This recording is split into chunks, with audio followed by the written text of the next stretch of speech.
नमस्कार प्रिय दर्शकों, एक बार फिर से आप सभी को हार्दिक स्वागत और हार्दिक अभिनंदन है। दोस्तों, भगवान विष्णु को तुलसी के पत्र चढ़ाने से क्या होता है? अगर आपने एक बार भी भगवान श्री हरि विष्णु को तुलसी का केवल एक पत्ता भी चढ़ाया है तो आप इस कथा को अवश्य सुनिए। दोस्तों, एक बार भगवान विष्णु के पुण्यशल और सुशील नाम के दो पार्षद भगवान विष्णु से पूछने लगते हैं, हे प्रभु, हम आपके कई भक्तों को पृथ्वी लोक से दिव्य विमानों में बिठाकर वैकुंठ लेकर आए हैं। आपके अनन्य भक्त जन हैं जो नित्य आपकी पूजा साधना करते हैं, समस्त प्रकार के भोग आपको लगाते हैं। इसी कारण से वे सभी वैकुंठ लोक को प्राप्त करते हैं। किंतु हे प्रभु, हमारे मन में एक शंका है जो हम आपस पूछना चाहते हैं। भगवान विष्णु मुस्कुराते हुए कहते हैं, हे पार्षदों, ऐसी वो कौन सी शंका है जो तुम दोनों को सता रही है? तुम्हारे मन में जो भी शंका हो निसंकोच होकर पूछो, मैं तुम्हारी शंका का समाधान अवश्य करूंगा। पार्षद कहने लगते हैं, हे प्रभु, आज हमने एक ब्राह्मण को विमान में बिठाकर वैकुंठ लोक लेकर आए हैं। उस ब्राह्मण ने तो कभी विधि विधान से आपकी पूजा भी नहीं की और ना ही कभी उसने एकादशी का व्रत किया है। फिर भी आपने उस ब्राह्मण को वैकुंठ लोक लाने को क्यों कहा? ऐसा कौन सा कार्य उस ब्राह्मण ने किया है? कृपया आप हमें बताने की कृपा करें। हम उस ब्राह्मण के उस महान पुण्य के बारे में जानने के इच्छुक हैं। भगवान विष्णु कहते हैं, हे पार्षदों, तुमने उचित ही प्रश्न किया है। वो ब्राह्मण निश्चित ही विष्णु लोक जाने का अधिकारी था। इसी कारण से ही हमने तुम दोनों को उसे वैकुंठ लोक लाने की आज्ञा दी थी। तुम्हारी इस शंका को दूर करने के लिए मैं तुम दोनों को उस ब्राह्मण की कथा सुनाता हूं। इस कथा के माध्यम से तुम्हें तुम्हारे सभी प्रश्नों के उत्तर मिल जाएंगे। इसीलिए तुम दोनों इस कथा को ध्यान से पूरा जरूर सुनना। जो भी इस कथा का श्रवण करता है उसके समस्त पापों का नाश होकर उसे भी वैकुंठ लोक में स्थान मिलता है। पार्षद कहने लगते हैं, हे प्रभु, हम बहुत भाग्यशाली हैं कि आपके मुख से हमें ये कथा सुनने को मिल रही है। कृपया आप हमसे उस कथा को कहिए, हम एकाग्रचित होकर इस कथा का श्रवण करेंगे। फिर भगवान विष्णु कथा सुनाने लगते हैं। प्राचीन काल में कांचीपुरा चोल नाम के एक चक्रवर्ती सम्राट राज्य करते थे। उनके अधीन जितने भी देश थे वे सभी चोल नाम से ही विख्यात हुए थे। महाराज चोल इस भूमंडल पर शासन करते थे। उनके राज्य में कोई भी मनुष्य दरिद्री, दुखी तथा रोगी नहीं रहता था। उनकी समस्त प्रजा अत्यंत संतुष्ट और सौभाग्यशाली थी। महाराज चोल ने कितने ही यज्ञ किए जिनकी कोई गणना नहीं हो सकती। उन्होंने ताम्रपर्णी नदी के किनारे अनेक आश्रम बनवाए, ऋषि मुनियों के लिए यज्ञ आदि धार्मिक कार्य करने के लिए स्थान उपलब्ध करवाया, अनेक पोखरे खुदवाए हैं। फिर एक दिन महाराज चोल अनंत शन नाम के तीर्थ में गए। वहां पर भगवान विष्णु का अत्यंत सुंदर मंदिर था। उस मंदिर में भगवान विष्णु की एक अत्यंत सुंदर मूर्ति थी। महाराज ने भगवान विष्णु की विधि विधान से पूजा की। उन्हें माणिक, मोती, सुवर्ण आदि से बने हुए सुंदर सुंदर रत्न चढ़ाए तथा अनेक प्रकार के फूलों से भगवान का पूजन किया और उन्हें साष्टांग प्रणाम किया। प्रणाम करके वे उसी मंदिर में आसन पर बैठ गए। फिर कुछ देर बाद उस मंदिर में एक गरीब ब्राह्मण आया जो उन्हीं के कांची नगर का निवासी था। उनके हाथ में पूजन की सामग्री और तुलसी दल था। उस ब्राह्मण का नाम विष्णुदास था। महाराज की नजर उस गरीब ब्राह्मण पर पड़ी। वो ब्राह्मण मंदिर में प्रवेश करके भगवान विष्णु की मूर्ति के पास गया और भगवान विष्णु का नाम स्मरण करते हुए उसने भगवान की मूर्ति पर तुलसी दल और मंजरी रख दी और प्रणाम करने लगा। महाराज चोल ने पहले जो रत्न, माणिक तथा सुवर्ण से भगवान की पूजा की थी वो उस ब्राह्मण के तुलसी पत्र के नीचे ढक गई, जिसे देखकर महाराज को बड़ा क्रोध आ गया। महाराज कहने लगे, अरे ब्राह्मण, तुम्हें दिखाई नहीं दे रहा है क्या? हमने भगवान की विधि विधान से पूजा की है, उन पर सुवर्ण, माणिक, मोती से बने आभूषण चढ़ाए हैं और तुम मूर्ति पर ये पेड़ के पत्ते डालकर शोभा क्यों बिगाड़ रहे हो? बताओ तुमने ऐसा क्यों किया? मुझे तो ऐसा जान पड़ता है कि तुम बड़े ही मूर्ख हो। सुवर्ण के आभूषणों से भगवान की मूर्ति कितनी शोभा पा रही है, किंतु तुमने तो पूजा स्थल को गंदा कर दिया। क्या तुम्हें इतनी भी समझ नहीं है भगवान की पूजा कैसे की जाती है? लगता है तुम्हें पता नहीं है कि भगवान विष्णु की पूजा कैसे की जाती है। तभी तुमने अत्यंत सुंदर आभूषणों से सजाई हुई भगवान की मूर्ति को पत्तों से ढक दिया है। तुम्हारे इस विचित्र बर्ताव पर मुझे बड़ा आश्चर्य हो रहा है। फिर वो विष्णु दास ब्राह्मण बोलने लगा, हे राजन, आपको ही भक्ति का कुछ पता नहीं है। आपको आपके धन पर बड़ा घमंड हो रहा है, इसीलिए आपको तुलसी के पत्र मामूली पेड़ के पत्ते लग रहे हैं। फिर महाराज चोल कहने लगे, हे ब्राह्मण, तुम किस बात का गर्व कर रहे हो? लगता है तुम्हें तुम्हारी भक्ति और ज्ञान पर बड़ा घमंड हो गया है। बताओ तुम्हें कितनी भक्ति है? अगर तुम भगवान को प्रिय होते, अगर तुम्हारी भक्ति से भगवान प्रसन्न होते, तो तुम दरिद्री न रहते। तुमने भगवान विष्णु को प्रसन्न करने के लिए कभी यज्ञदान आदि कार्य भी नहीं किए हैं, इसीलिए तुम निर्धन ही हो। भगवान विष्णु की कृपा के कारण ही मैं कांचीपुरम का सम्राट बना हूं और मेरे पास सब प्रकार के ऐश्वर्य है। अगर तुम्हें तुम्हारी भक्ति पर इतना ही विश्वास है तो आज ही इसका फैसला हो जाए। महाराज कहने लगे, यहां पर उपस्थित सभी ब्राह्मण कान खोलकर सुन ले। इस ब्राह्मण में और मुझ में कौन सबसे पहले भगवान विष्णु के दर्शन करता है? जो भी भगवान विष्णु को प्रसन्न करके सबसे पहले उनके दर्शन करेगा, केवल वही सर्वश्रेष्ठ भक्त कहलाएगा। इससे समस्त लोगों को पता चल जाएगा कि किसमें कितनी भक्ति है। फिर उस ब्राह्मण ने महाराज चोल की शर्त स्वीकार कर ली और अपने घर चला गया। फिर महाराज चोल भी अपने राजभवन को चले गए। महाराज चोल ने महर्षि मुद्गल को बुलाकर बड़े वैष्णव यज्ञ का अनुष्ठान करने का निर्णय लिया। फिर समस्त ऋषिगण और मुद्गल ऋषि भी महाराज के यज्ञ में पधारे और सभी ने मिलकर वैष्णव यज्ञ का आरंभ किया। उन्होंने बहुत सारा धन और अन्न खर्च किया, अनेक ब्राह्मणों को बुलाकर भोजन कराया और दान धर्म किया। उधर विष्णु दास भी अपने घर चला जाता है और घर पर ही भगवान विष्णु का पूजन करने लगता है। उसके घर के सामने अनेक तुलसी के पौधे लगे हुए होते हैं। वो नित्य उनकी देखभाल करने लगता है। रोज सुबह उठकर तुलसी के पौधों को जल देता है और नाना प्रकार से उन पौधों का पालन पोषण करता है। गुरुवार को बिना चुके तुलसी के पौधे में गाय का कच्चा दूध डालने लगता है। उठते बैठते चलते भोजन करते समय वो भगवान विष्णु का नाम स्मरण करने लगता है। वो द्वार पर आए हुए समस्त प्राणियों में भगवान विष्णु को ही देखकर उनकी सेवा करने लगा। इस प्रकार से महाराज चोल वैष्णव यज्ञ दान धर्म आदि से भगवान विष्णु का पूजन करने लगे और विष्णुदास अपने घर पर ही तुलसी के पौधों को जल चढ़ाकर भगवान विष्णु का नाम स्मरण करते हुए उनकी भक्ति करने लगे। कुछ समय बीत जाने के बाद एक दिन विष्णुदास ने नित्य कर्म से निवृत्त हो जाने के बाद भोजन तैयार किया और तुलसी को जल चढ़ाने के लिए चला गया। फिर जब उसने घर के अंदर आकर देखा तो किसी ने उसके भोजन को चुरा लिया था। विष्णुदास ने देखा घर के अंदर से भोजन गायब है। फिर उन्होंने दोबारा भोजन नहीं बनाया, क्योंकि उन्हें सायंकाल की पूजा के लिए समय कम पड़ रहा था, जिससे उनका प्रतिदिन का नियम भंग हो जाएगा। इसीलिए वे भूखे ही रह गए।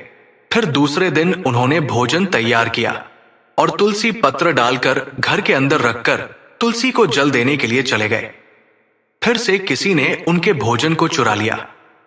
जब विष्णु दास घर के अंदर आए तो उन्होंने देखा कि आज फिर किसी ने उनका भोजन हड़प लिया है। इस प्रकार से 7 दिनों तक कोई आकर उनके भोजन को चुरा कर ले जा रहा था। इससे विष्णुदास को बड़ा विस्मय हुआ। वो विचार करने लगे, आहो, ये कौन है जो प्रतिदिन आकर मेरा भोजन चुरा कर ले जा रहा है? मैं क्षेत्र संन्यास लेकर इस वन में निवास कर रहा हूं। अब मैं इस स्थान का भी परित्याग नहीं कर सकता। अब इस प्रकार से मैं कैसे भोजन करूं? प्रतिदिन भूखा रहकर मैं कैसे जीवित रह पाऊंगा? अगर इस प्रकार से ही चलता रहा तो मेरी मृत्यु हो जाएगी। अच्छा, आज मैं खुद अपने द्वारा बनाए गए भोजन की रक्षा करूंगा। देखता हूं कौन आकर मेरा भोजन चुरा कर ले जा रहा है।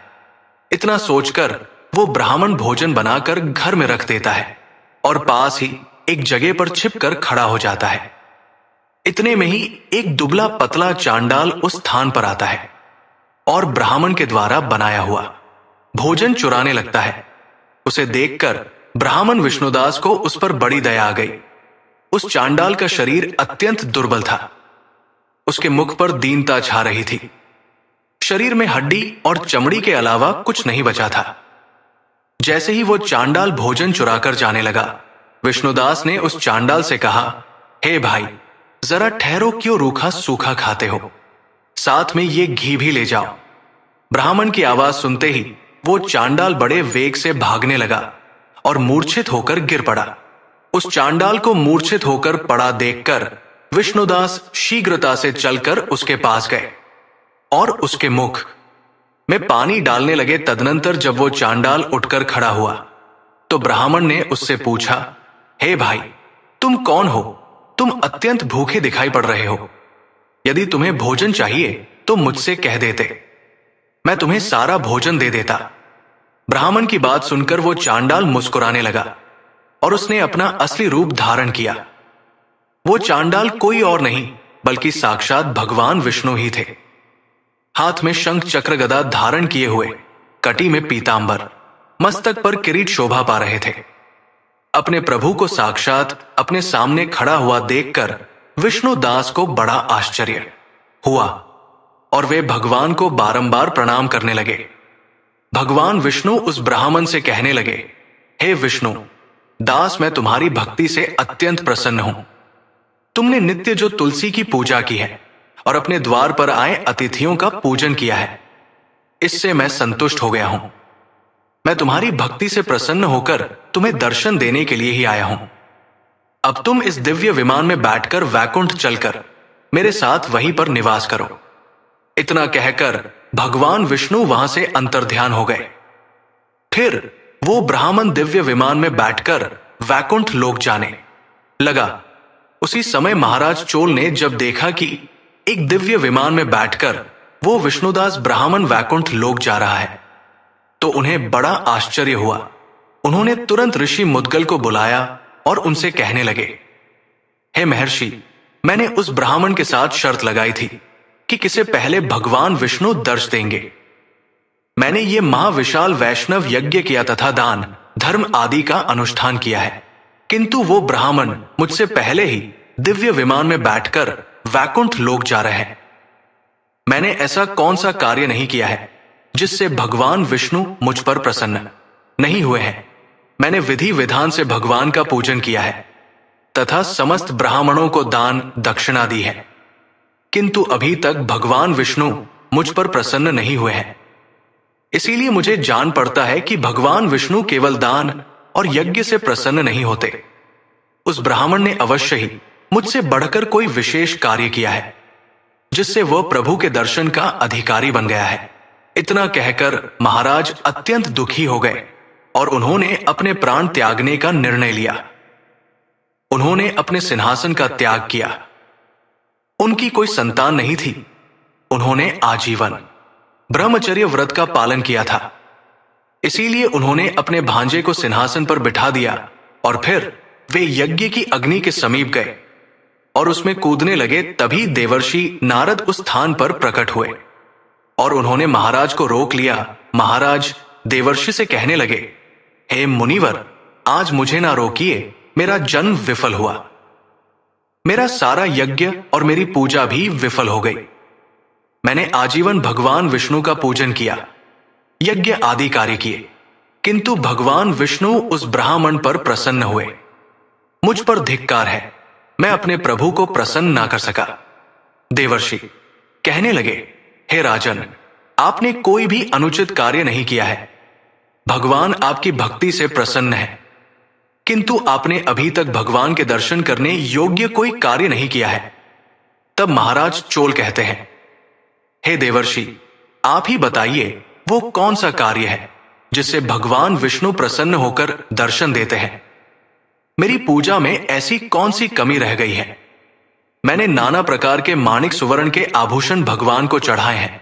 मैंने यज्ञ किए हैं, दान धर्म भी किया है। इसके अलावा ऐसा कौन सा कार्य रह गया जो मैंने नहीं किया? कृपया मुझे बताने की कृपा करें। तब देवर्षि कहते हैं, हे राजन, आपने भगवान विष्णु की पूजा में केवल एक वस्तु का प्रयोग नहीं किया है। उसी कारण से भगवान विष्णु आपको दर्शन नहीं दे रहे हैं। आपने तुलसी दल का प्रयोग नहीं किया है। जब उस ब्राह्मण ने भगवान विष्णु पर तुलसी दल चढ़ाए तो आपने तुलसी पत्र को मामूली पेड़ के पत्ते कहकर उसका अपमान किया है। और भगवान विष्णु को तो तुलसी के पत्र सबसे अधिक प्रिय है। आपके सुवर्ण के गहने, माणिक मोती आदि धन संपत्ति और दान सब कुछ तुलसी के पत्र के आगे तुच्छ है। यदि आप भगवान विष्णु को प्रसन्न करना चाहते हैं, उनके दर्शन करना चाहते हैं, तो आप उन्हें तुलसी पत्र चढ़ाइए। विष्णु तुलसी पत्र के बिना किसी भी प्रकार का भोग स्वीकार नहीं करते हैं। उस ब्राह्मण ने नित्य तुलसी के पौधों की सेवा की है। भगवान विष्णु को नित्य तुलसी के पत्र डालकर भोग लगाया है, इसीलिए उसे भगवान विष्णु के साक्षात दर्शन हुए हैं। इसीलिए है राजन, आप भी तुलसी की वाटिका का निर्माण करें, तुलसी के पौधे लगाएं, तुलसी के पौधों की देखभाल करें और भगवान विष्णु को भोग में तुलसी के पत्र चढ़ाएं। देवर्षि के वचन सुनकर महाराज को पश्चाताप होने लगा। उन्हें अपनी भूल समझ में आ गई और फिर उन्होंने अपने राजमहल के पास तुलसी के सुंदर सुंदर पौधों का रोपण किया और नित्य तुलसी को जल देने लगे। भगवान विष्णु को भोग में तुलसी के पत्र चढ़ाने लगे, जिससे उनके सभी दोष समाप्त हो गए। और फिर एक दिन भगवान विष्णु ने साक्षात महाराज चोल को दर्शन दिए और कहने लगे, हे वत्स, मैं तुम्हारी भक्ति से अत्यंत प्रसन्न हूं। तुम्हारे द्वारा चढ़ाए हुए भोग से भी मैं संतुष्ट हूं। इसीलिए अब तुम इस दिव्य विमान में बैठकर वैकुंठ लोक चलो और मेरे साथ निवास करो। फिर महाराज चोल भी देव यह विमान में बैठकर विष्णु लोक को चले गए। भगवान विष्णु कहते हैं, हे पार्षदों, इस प्रकार से मुझे तुलसी के पत्र सबसे अधिक प्रिय है। केवल तुलसी के पत्र का भोग छोड़ने के कारण ही उस ब्राह्मण को विष्णु लोक की प्राप्ति हुई है। भगवान विष्णु के द्वारा इस कथन को सुनकर दोनों पार्षद अत्यंत प्रसन्न हुए और भगवान विष्णु को बारंबार प्रणाम करने लगे। तो दोस्तों, इस प्रकार से भगवान विष्णु को भोग लगाते समय तुलसी के पत्तों का प्रयोग अवश्य करना चाहिए। क्रोध, दंभ आदि का परित्याग करके भगवान विष्णु का पूजन नित्य करना चाहिए। एकादशी का व्रत करके तुलसी के पौधे की अच्छी तरह से देखभाल करनी चाहिए। ब्राह्मणों को दान करना चाहिए, गायों की सेवा करनी चाहिए, मसूर, कांजी तथा बैंगन का सेवन करना छोड़ देना चाहिए। भगवान विष्णु की पूजा करने वालों को इन चीजों का सेवन नहीं करना चाहिए। ऐसा करने से ही मनुष्य को विष्णु लोक की प्राप्ति होती है। तो दोस्तों, आपको ये कथा कैसी लगी कमेंट करके जरूर बताएं। जानकारी अच्छी लगी तो वीडियो को लाइक जरूर करें। कमेंट में जय श्री हरि विष्णु अवश्य लिखें। साथ ही चैनल को सब्सक्राइब करें और इस वीडियो को अपने मित्र परिवार के साथ शेयर करें। आप सभी का धन्यवाद।